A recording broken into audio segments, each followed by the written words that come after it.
Blind అంట. ఎవరు? Blind అంట అంకుల్కి. అయితే ఆ అంకుల్ చాలా ఇయర్స్ నుండి అలా కళ్ళు లేకుండా బాధపడుతూ ఉన్నారంట.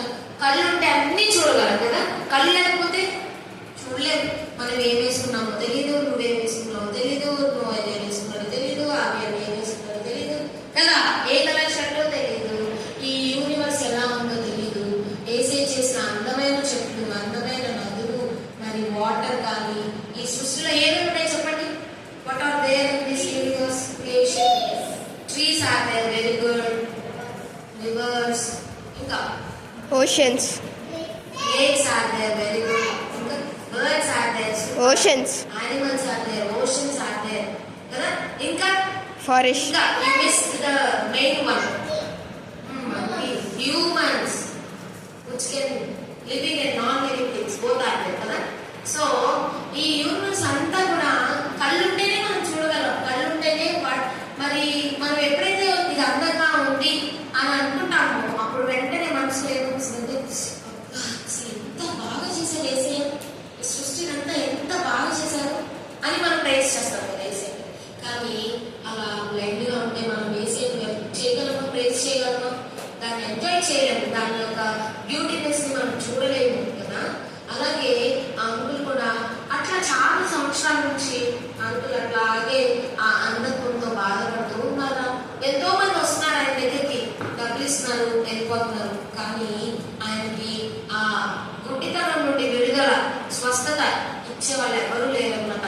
అయితే ఆయన విన్నది ఏంటంటే యేసు ప్రభు వారని ఒక ఆయన ఉన్నారంట. ఆ యేసయ్య లోకరక్షకుడు, ఆ యేసయ్య లోకరక్షకుడు. ఆయన చేతితో ఏది పట్టుకుంటే అది స్వస్థత కలుగుతుంది అని యేసయ్య గురించినటువంటి గొప్పతనాన్ని ఆయన విన్నాడంట.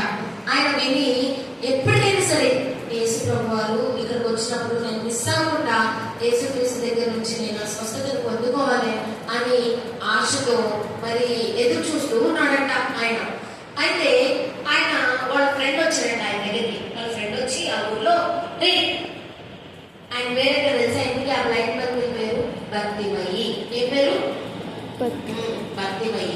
భక్తిమయి దగ్గరికి వచ్చేసి మరి మీకు విషయం తెలుసా, మన ఊరికి యేసుక్రీస్తు వారు వచ్చారు అని చెప్పారంట. చెప్పగానే అవునా యేసయ్య వచ్చారా? అవునా, కానీ ఇది నాకు గుడ్ న్యూసే కానీ నేను ఎలా వెళ్ళాలి యేసయ్య దగ్గరికి? నన్ను ఎవరు తీసుకెళ్తారు? ఆయన దగ్గర చాలా మంది పీపుల్ అంతా ఉంటారు చుట్టూరు. కానీ నాకు వెళ్ళి ఆయన దగ్గర నుంచి ఎలా స్వస్థపడ ఎలా వెళ్ళాలి ఆయన దగ్గరికి అని చెప్పి బెంగుతో అలాగే సాడ్గా కూర్చుంటున్నారంట. కానీ చప్పుడు వినపడుతుందంట, నడుస్తున్న చప్పుడు వినపడుతుందంట. అందరూ ఆ ఎరుపబడటానికి యేసుక్రీస్తు ప్రభు వారు వచ్చారని చెప్పి ఆ వార్త విని అందరూ వచ్చారంట ఆయన వెనక, యేసుక్రీస్తు వారు వెనక కదా. యేసుక్రీస్తు వారి వెనక చాలా మంది వచ్చారంట. అప్పుడు యేసుక్రీస్తు వారి యొక్క ఫాలోవర్స్ ఎవరు? డిసిప్లిన్ ఎవరున్నారు? డిసైపుల్స్ ఎవరున్నారు?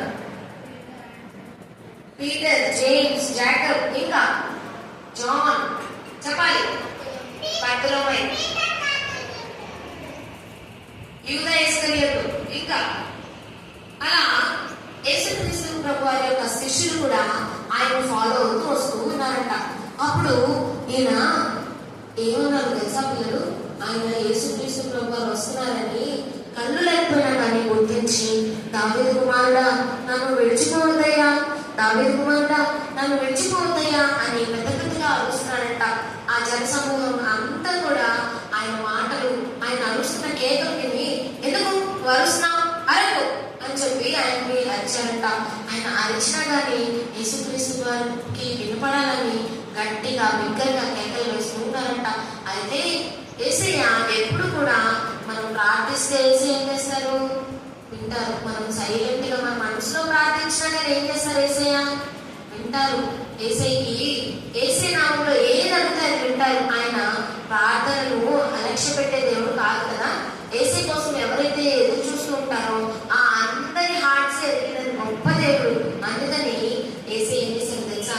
వెళ్ళి ఆయన నా దగ్గర తీసుకురండి అని చెప్పినప్పుడు వాళ్ళు వెళ్ళి భర్తమయ్య తీసుకొని వచ్చారంట. తీసుకొని వచ్చినప్పుడు నీకేం కావాలి అని అడిగారంట యేసయ్య.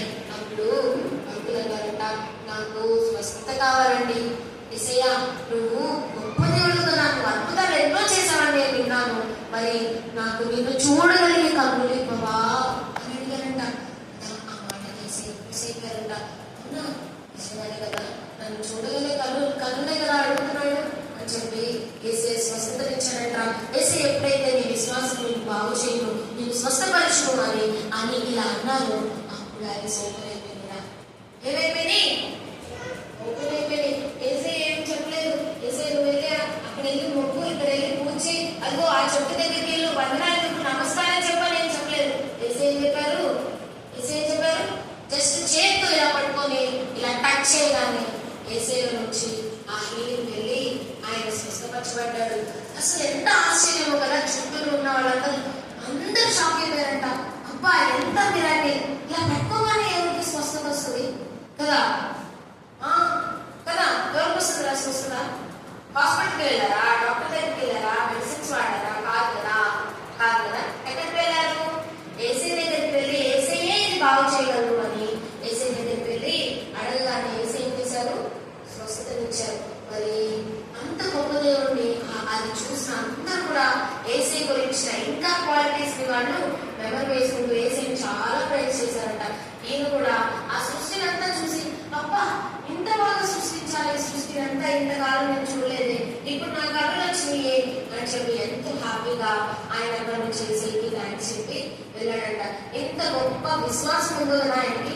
యేసయ్య గురించి వినిన వెంటనే అక్కడి నుంచి he started to wait for Jesus. యేసయ్య కొరకు ఎదురు చూశాడు. ఆయన వచ్చినప్పుడు వదలలేదు కదా. ఆయన వచ్చినప్పుడు ఏం చేశారు? జనాలు ఆయన తిట్టినా కానీ, ఆయన ఆపు అన్నా కానీ యేసయ్య నన్ను విడిచిపోకూడదు అని చెప్పి పట్టుదలతో ఇంకా యేసయ్య వినిపించేలా అరుస్తూ ఉన్నాడు. అలాంటి గొప్ప విశ్వాసం ఉంది అంకుల్కి కదా. ఇది ఎవరి వల్ల జరుగుతుందని నమ్మాడు? యేసయ్య వల్లే. ఓన్లీ త్రూ గాడ్ జీసస్ అని నమ్మారు. కాబట్టి ఆయన వెయిట్ చేసి మరి సమయం వచ్చినప్పుడు ఆ సమయాన్ని నిర్లక్ష్య పెట్టకుండా, బాధతో ఉండకుండా, నా వల్ల కాదు అని వదిలేకుండా ఏం చేశారు? he took that as a challenge. యేసయ్య మాత్రం వదలలేదు. యేసయ్య మాత్రం వదలలేదు. అలాగే మనం కూడా మన లైఫ్ లో కొన్ని ఛాలెంజెస్ వస్తాయి. As you are growing up, మీరు స్టెప్ బై స్టెప్ ఒక క్లాస్ నుంచి ఇంకో క్లాస్ వెళ్ళేటప్పుడు you have to face the tough situations కదా. You will be seeing a lot of syllabus which gives you a challenge situation where you have to involve in the competition కదా. చాలా competitions ఉంటాయి బయట. మన life లో, మన career లో మనం అచీవ్ అవ్వడానికి చాలా ఛాలెంజెస్ మనం ఫేస్ చేయాలి. అప్పుడు మనకి ఏమనిపిస్తుంది? ఐ కాంట్ అనిపిస్తుంది. కానీ మనం ఏం చేయాలి? we should face it with the help of God, only through Jesus. అది మన దేవుని ద్వారానే జరుగుతుంది. కాబట్టి మనం ఏం చేయాలి? సమయం కోసం ఎదురు చూడాలి. వచ్చినప్పుడు ఇన్నోవేటివ్ గా ఎలా రెస్పాండ్ అవ్వాలో దేవుని అడగాలి కదా. చాలా విషయాలు నేర్పించారు నా భర్తలో కార్యక్రమం ద్వారా. చాలా విషయాలు చెప్పారు. అది మార్కు సువార్తలో ఉంది. I will give you 5 minutes of time. మీరు అది ఎక్కడుందో చూడాలి ఆ ప్యాసేజ్ మార్కు సువార్త. ఓకే చూద్దాం.